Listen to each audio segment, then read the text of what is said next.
Eu gostaria de começar esta transmissão sugerindo que tudo o que você considera como sua vida externa, sólida e imutável, é na verdade muito mais maleável do que lhe foi ensinado. Se você prestar atenção a esta explicação mecânica de como a sua consciência interage com a estrutura da existência, você deixará de operar como uma vítima das circunstâncias e passará a operar como o arquiteto da sua experiência. A promessa aqui não é mágica, é física.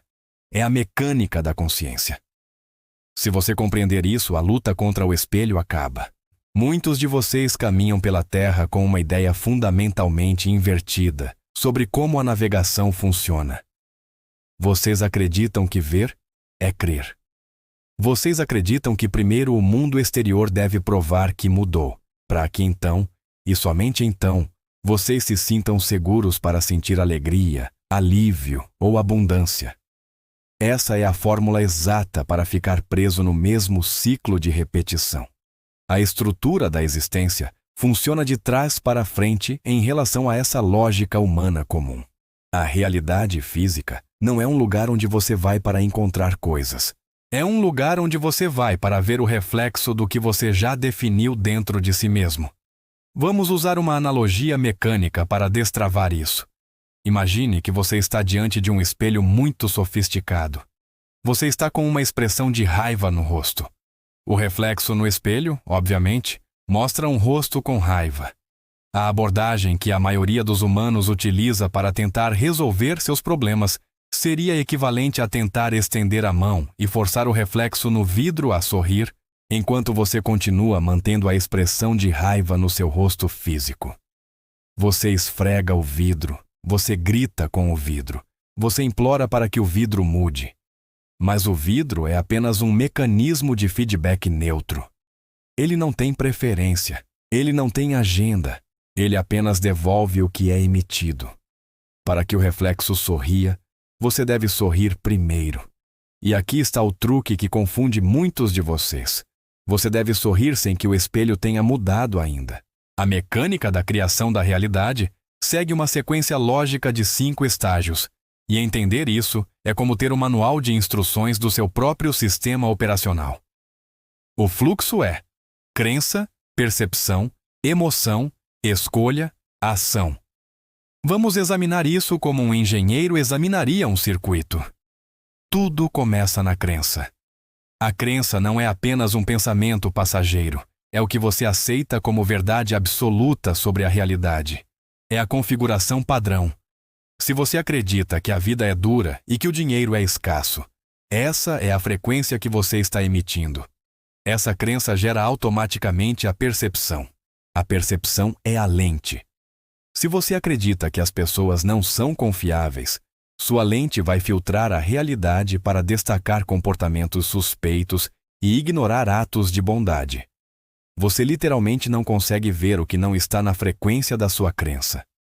A percepção, então, aciona a emoção. A emoção não é algo que acontece com você aleatoriamente. A emoção é a resposta do corpo à sua percepção. É um sistema de sinalização. Se você sente medo, é o seu sistema dizendo que você está percebendo algo através de uma definição negativa. A partir dessa emoção, você faz uma escolha e executa uma ação. E essa ação, nascida do medo ou da escassez, apenas reforça a crença original, fechando o ciclo. O segredo que quase ninguém conta é que as circunstâncias externas são inerentemente neutras. Esta é a chave mestra. Nada na vida tem um significado embutido. Uma perda de emprego, um dia de chuva, um trânsito engarrafado, uma conta inesperada. Nenhum desses eventos carrega, por si só, uma carga positiva ou negativa. Eles são adereços neutros no cenário. O significado vem inteiramente de você. Quando você atribui um significado negativo a uma situação neutra, você extrai uma experiência negativa dela. Quando você atribui um significado positivo, você extrai uma experiência positiva, independentemente de como a situação pareça na superfície. Isso pode soar contraintuitivo, mas é uma lei mecânica. O que você emite é o que você recebe. Vamos aplicar isso na prática. pois filosofia sem aplicação é apenas barulho. Imagine que você está preso em um engarrafamento a caminho de uma reunião importante. O evento é neutro. Carros parados em uma faixa de asfalto. Se a sua definição automática é "isso é um desastre, vou me atrasar, isso vai arruinar minha reputação", sua emoção será ansiedade e raiva. Sua ação será buzinar, ficar tenso, dirigir de forma agressiva. O resultado será chegar à reunião com uma energia caótica, o que provavelmente validará seu medo de que a reunião corresse mal. Agora, se diante do mesmo cenário neutro de carros parados, você pausar e redefinir o significado, você pode dizer: "Isso está acontecendo por algum motivo que vai me beneficiar. Talvez eu precise desse tempo para ouvir um áudio importante, ou talvez esse atraso esteja me evitando um acidente mais à frente, ou talvez eu chegue exatamente no momento em que a outra pessoa esteja pronta para me receber." Ao mudar a definição, a emoção muda para curiosidade ou calma. Sua fisiologia relaxa. Você chega ao destino em um estado de presença. E, curiosamente, muitas vezes você descobre que a reunião foi adiada, ou que a pessoa também se atrasou e tudo se encaixa perfeitamente. Você entende? O cenário não mudou. Você mudou. E porque você mudou, a experiência do cenário mudou. Agora, um ponto crucial sobre a ação. Muitos de vocês confundem ação com esforço. Na sua sociedade, existe uma glorificação do sacrifício. A ideia de sem dor, sem ganho. Do nosso ponto de vista, dor é apenas um sinal de resistência. Se você está fazendo um esforço tremendo, lutando contra a correnteza, isso geralmente é um sinal de que você não está alinhado com o seu verdadeiro eu. A verdadeira ação inspirada parece fluida. Pode ser cansativa fisicamente, mas é revitalizante energeticamente. Pense em um rádio. Se você quer ouvir uma estação de música clássica que transmite em 98,5, mas o seu sintonizador está em 102,1 tocando rock pesado, não adianta gritar com o rádio. Não adianta desmontar o rádio. Você simplesmente gira o botão de sintonia. Mudar a sua frequência vibracional é tão mecânico quanto isso. Você sintoniza a versão de si mesmo que já está vivendo a realidade que você prefere. Existe um conceito que chamamos de o eco. Quando você muda sua frequência, digamos, você decide começar a reagir com calma em vez de raiva. A realidade física tem um certo atraso, um delay. É como o eco em um desfiladeiro. Você grita amor e o eco ainda pode estar voltando medo do seu grito anterior.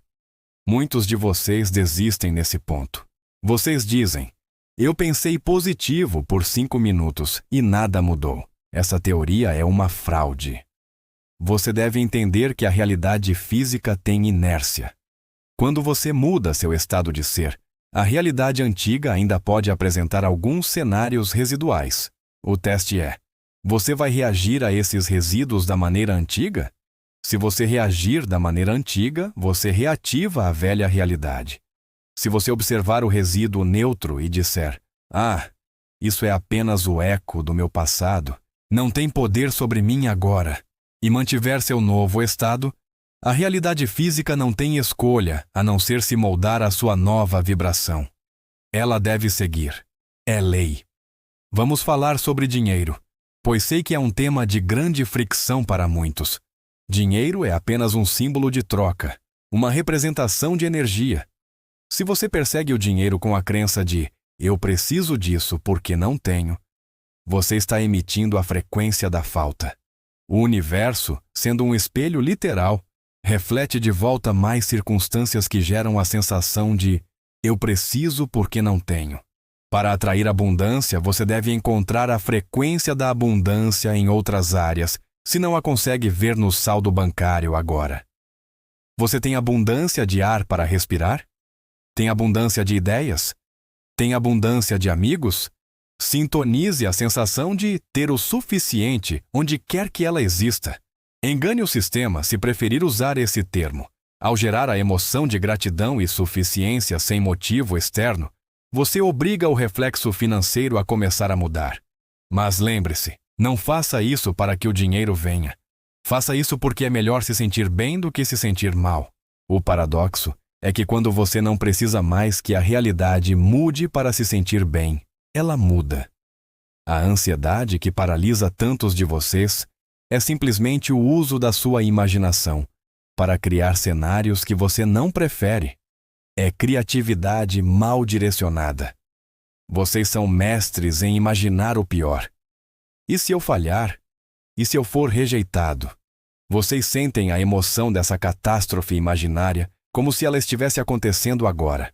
O corpo não sabe a diferença entre o que você vê e o que você imagina vividamente. Use essa mesma ferramenta mecânica para o outro lado. Imagine o melhor cenário possível, com a mesma intensidade.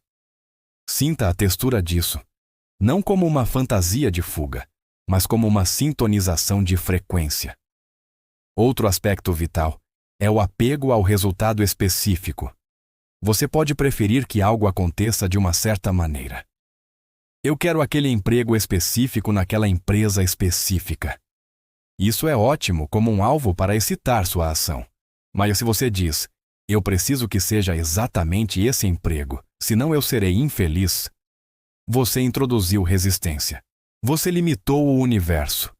E se houver um emprego 10 vezes melhor, esperando que você só não viu porque estava obcecado com aquela porta específica? A fórmula para a manifestação fluida é: siga sua paixão, a cada momento, o máximo que puder, sem nenhuma insistência no resultado final. A paixão é o fio condutor. A excitação é a tradução física da vibração do seu eu verdadeiro. Quando você segue o que te excita, mesmo que seja algo simples como lavar a louça, fazer uma caminhada ou ligar para um amigo, você entra na zona de fluxo. Nesse estado, as sincronicidades acontecem. As pessoas certas aparecem. As oportunidades se revelam. Não porque você as forçou, mas porque você se tornou compatível com elas. Muitos perguntam: como eu sei em que crença estou operando? A resposta é simples. Olhe para a sua vida e olhe para as suas emoções. Se você está batendo a cabeça na parede repetidamente em uma área, existe uma definição negativa ali. Pergunte a si mesmo: o que eu teria que acreditar ser verdade sobre mim mesmo ou sobre o mundo para me sentir do jeito que estou me sentindo? E se você for honesto, a crença surgirá: eu acredito que não sou digno. Ou eu acredito que tudo é difícil para mim. Uma vez que você identifica a crença, reconheça que ela não é você. É uma roupa que você vestiu. É uma ideia que você comprou de seus pais, da sociedade, da escola. Você não precisa matar a crença antiga. Isso gera luta. Você apenas precisa perceber que ela não faz mais sentido. Quando você percebe que uma crença não serve mais ao seu propósito, você a solta naturalmente, assim como soltaria uma pedra quente que estava segurando na mão. Você não precisa fazer força para soltar a pedra quente. A dor faz com que soltar seja a única opção lógica. O sofrimento é apenas o sinal de que você está segurando uma crença que contradiz o seu verdadeiro eu natural. Seja um cientista da sua própria vida nos próximos dias. Não acredite em nada do que eu disse apenas por ouvir. Teste. Escolha uma situação pequena, algo que não carregue tanto peso emocional para você. Talvez encontrar uma vaga de estacionamento ou receber uma notícia agradável. Defina que isso será fácil. Gere a emoção de como seria se fosse fácil. Haja como se já estivesse resolvido. E então, solte. Não fique verificando a cada segundo. Apenas solte e observe o que acontece. Você perceberá que a realidade é muito mais plástica do que concreto. Vocês são seres multidimensionais tendo uma experiência focalizada temporariamente no físico. Vocês não estão aqui para aprender lições ou pagar dívidas kármicas em um sentido punitivo. Vocês estão aqui para o prazer da criação, para a alegria de se conhecerem através do reflexo. Quando você tira o peso do mundo dos seus ombros e percebe que é apenas um jogo de luz e som, um jogo de frequências, A vida se torna o que deveria ser. Uma aventura estática. Observe seus pensamentos, mas não os julgue. Redirecione sua atenção. A atenção é a moeda mais valiosa que você tem. Onde você coloca a sua atenção, você coloca a sua energia. Onde você coloca a sua energia, a realidade cresce. Portanto, divirta-se com o seu kit de ferramentas. Sintonize a frequência. Observe o espelho mudar, não porque você o forçou, mas porque você sorriu primeiro.